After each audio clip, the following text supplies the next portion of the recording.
some people.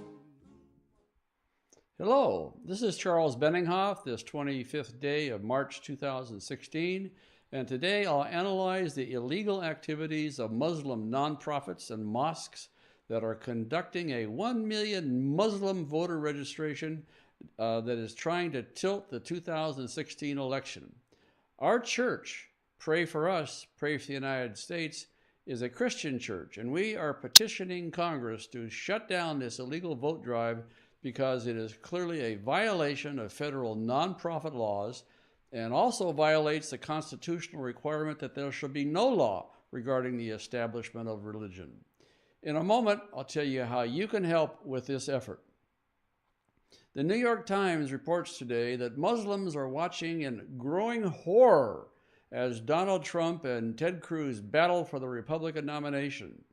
Trump and Cruz have outlined policies to try to save American lives from radical Muslims carrying out jihad attacks against civilians, so the Muslims are watching in growing horror that the American people seem to want to stay alive, not be beheaded or blown up, and this is the core of the reason why radical Muslim groups like the Council on American Islamic Relations are leading these illegal voter drives. In response, the Times reports that CARE, the Islamic Circle of North America, and other Muslim groups are holding get out the vote drive efforts in hopes of ensuring that neither Trump nor Cruz get elected president in November. The New York Times also says that the Dar al-Hijra Islamic Center, a mosque in Virginia, is holding voter registration drives and says many other mosques will be participating in this effort for this purpose of stopping the normal election process that may result in Mr. Trump or Mr. Cruz becoming president of the United States. Here is why it is illegal for all these Muslim groups to do this. We checked their records, and every group that we just cited from the New York Times article is a registered 501c3 nonprofit group. That means it is registered with the federal government as a tax-exempt organization, and it is subject to tax-exempt organization rules. Here is what the IRS code states. All Section 501c3 organizations are absolutely prohibited from directly or indirectly participating in or intervening in any political campaign on behalf of or in opposition to any candidate for elective public office. Close quote. It is time we put our foot down as Americans and stop the federal government from ignoring our long-standing laws.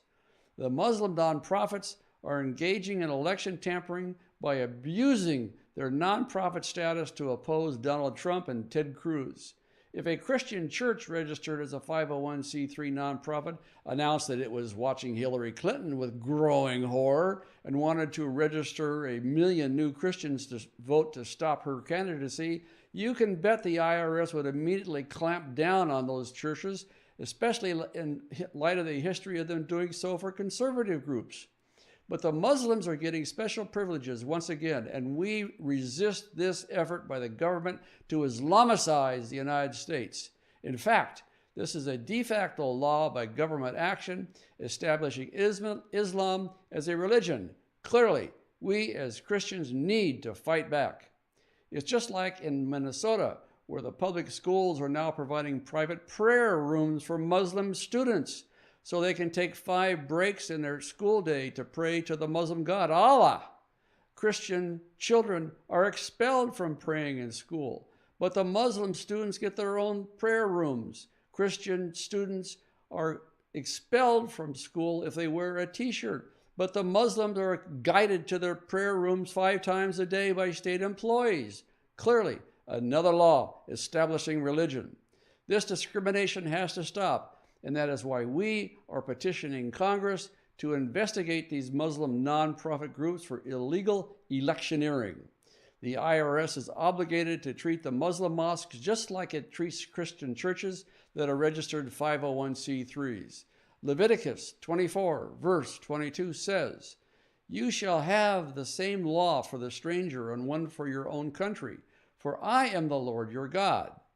This biblical written law is where the American concept of equality under the law comes from. You cannot have a just and righteous nation with equality if you have one set of laws for one group, the Muslims, and a separate set of laws for another group, the Christians. Muslim 501c3s need to be held to the same legal standard as Christian 501c3s. Muslims should not be granted special privileges under the law, including allowing voter registration acts and being let off to private prayer rooms so they can worship Allah 5 times a day at the public nickel. And they should not allow this, certainly just because they want to cut off your head if you don't comply. Here's how you can help. Flowing near the bottom of this video are instructions for you to follow to help in this campaign against our government establishing a religion. From our campaign page, if you're already there, you can send faxgrams to Congress, starting with the House Oversight Committee, by selecting a program to your right. Please tell Congress to launch an immediate investigation into the illegal activities of all Muslim groups that are violating their nonprofit status by engaging in partisan electioneering. Congress must subpoena the leaders of these groups and force these Muslims to testify, then follow through by pressuring the IRS to revoke the nonprofit status of all Muslim groups and mosques that are trying to rig the 2016 elections. We ask you to do this, and we ask you to do this now. This is a vital issue, and we cannot allow this scofflaw attitude to continue within the mosques and tax-exempt organizations promoting Islam. This is Charles Benninghoff, signing off and wishing you Godspeed.